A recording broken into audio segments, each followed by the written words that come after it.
King cuts Harry out of his will. Real reason palace reunion lasted just 30 minutes. With King Charles's health declining amid his cancer battle, plans are in motion to make sure Prince Harry doesn't see a dime of his royal inheritance. Greedy Sussexes lose claim to $34 billion royal fortune. Hello and a very warm welcome back to Kate Middleton and the Queen YouTube channel. Last month in early February, when Prince Harry hopped on a plane to go see his ailing father, the day after Buckingham Palace revealed that King Charles had been diagnosed with cancer, he thought it was going to be this emotional, lovey-dovey reunion with his estranged father. But instead, the visit turned out to be incredibly short, only 30 minutes or perhaps even 12 minutes according to some sources, and it was certainly a businesslike transaction. An insider told Star magazine Harry had hoped for a longer meeting, but things were awkward and tense. He was hurt and felt like he'd been brushed aside. As the crown's future remains uncertain, this is all part of a royal power play. Now, according to a palace source, Charles was touched by Harry's gesture, but he was quickly reminded by his beloved wife Queen Camilla and also his heir to the throne Prince William that Harry is not a part of the royal family anymore, and so he shouldn't be welcomed back so easily. Naturally, William's concerned that Harry and his narcissistic wife Meghan, who walked away from royal duties and moved to California back in 2020, are trying to claim a piece of the $34 billion crown estate, and he is bound and determined to convince their father to officially cut Harry and Meghan off forever and cut them out of the will. Charles is not obligated to leave Harry anything according to the source, and Camilla and William are urging him not to. They see the Sussexes as greedy fame seekers who can't be trusted. And then in the US, obviously Harry is in danger of losing his inheritance.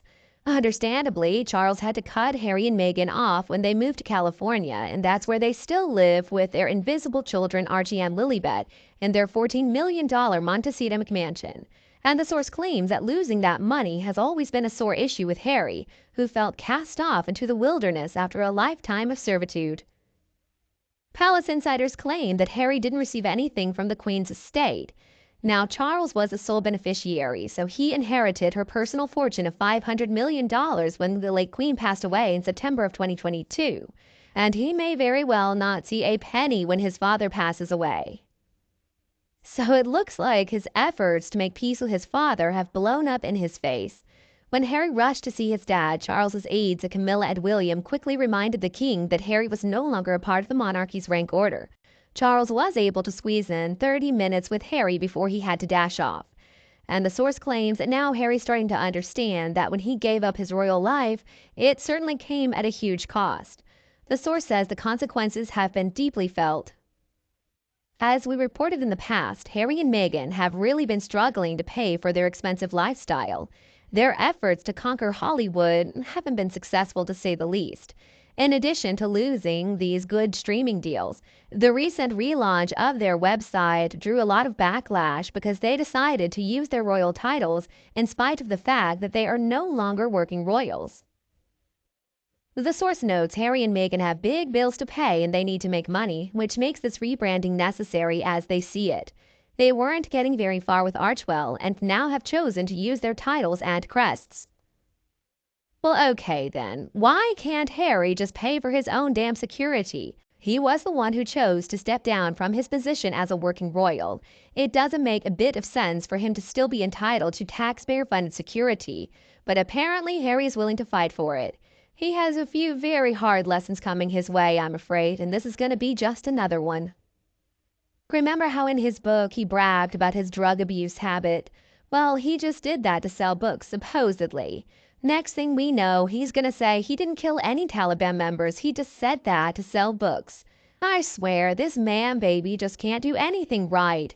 If he actually wants people to respect him, he needs to stand by what he says. And Harry has to know he's not going to win. But maybe we're not going to know that for sure for a little while. I am just so sick and tired of all their lies. I mean, has anybody told Harry that when people leave their jobs, they don't continue to receive a salary? You don't get to keep the perks and you don't get to hold on to your entitlements. Harry and Meghan are going down.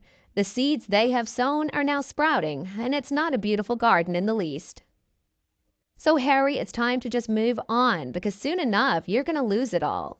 But Harry deserves everything that's coming to him, and Meghan Markle too. The thing is, at this point, they cannot even come clean because they don't know what the truth looks like.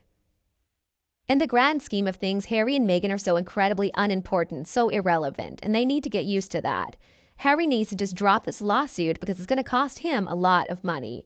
And he needs to stop bragging because everybody knows Harry is not capable of telling the truth. Harry should be ashamed of everything he and Meghan have done, but it looks like he doesn't even realize everything he's done. Harry needs to just go away, and eventually I think he and Meghan are going to be alone somewhere with no family, no friends, nobody in their corner, no country even. Just look at everything Harry has done. Was Meghan Markle really worth it? How could she have been? I mean, I hope it was worth it for his sake, but I don't believe it was. It's going to be a very long life for Prince Harry, though, with lots of problems. I mean, can Harry not see what all of us can see? At least now we know that, remember, we heard Harry and Meghan will not be broken. Well, all right, Harry, I hope that's good enough for you. I mean, the truth is, Harry has always been spoiled. He has always been badly behaved. He's always caused a lot of trouble wherever he went. He was known for hitting photographers outside of sleazy nightclubs, for example. He was known for bribing teachers to take his exams for him because he wasn't able to study and pass. As a child, Harry was not well behaved. He was aggressive as a teenager, and now he's a grown man. Supposedly, he acts like a baby, but he is addicted to drugs, and he married a disgusting gold digger who has no class whatsoever and is obsessed with her own self. Harry is such an embarrassment to his family. Remember during that interview with Good Morning America on February 16th that Harry somehow managed to seem hopeful. He said, "I think any illness, any sickness brings families together. I see it time and time again, and that makes me very happy." He said that at an event for the Invictus Games, an organization that is supposed to pay tribute to wounded soldiers. And he also said that he's going to come back to the UK soon. Harry said, quote, "I have got other trips planned that would take me through the UK or back to the UK. I will stop in and see my family as much as I can." But it sounds like Prince William, who certainly has stepped up since Charles's cancer diagnosis, well, he's standing his ground when it comes to giving Harry a way back in. A source says William's been an influential voice to Charles during his short reign, and he will continue to be. And Prince William has been dealing with his own health concerns since his beloved wife, Catherine, Princess of Wales, has been recuperating from abdominal surgery. And that's not good news for Harry, who time and time again has criticized his family in public. The source says William is committed to protecting the monarchy at all costs, even if it means disassociating from his brother. And reportedly, Charles's health might be more serious than the palace is letting on. On February 5th, let's remember, Buckingham Palace released a statement announcing a, quote, form of cancer. It had been discovered after the monarch's January 26 surgery for benign prostate enlargement. The source clarifies, although word is the cancer was caught early, there's concern it could turn into something worse and possibly spread to other organs, which could be a death sentence. In public, at least, the king has been trying to stay strong. He was photographed looking good on February 11th while he attended the church service with Camilla at their Sandringham estate. The source says how he feels behind the scenes is another thing. Of course, he must be worried. And reportedly, the firm has no choice but to prepare for the worst, so they are updating plans for his funeral. It's been dubbed Operation Menai Bridge. Charles understands that it's the expected thing to do as he's the king, says the source. And he's also doing some things to get his estate in order. For example, on the 1st of March, he's scheduled to auction off his Jaguar I-Pace at the Historics Auctioneers Auction at Ascot Racecourse in the UK. And he's doing everything he can to stay healthy and live as long as he can. In the royal biography called My Mother and I, Ingrid Seward tells us that King Charles actually sleeps in an oxygen tent to boost his health. But still, he has been suffering from some short-term memory problems, and so he keeps a notebook in his breast pocket so that he can write down anything important.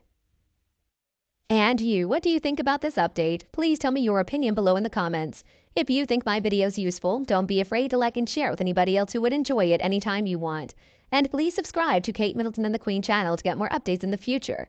Thank you so much for watching, goodbye, and I'll be back to see you all tonight. Thanks for watching!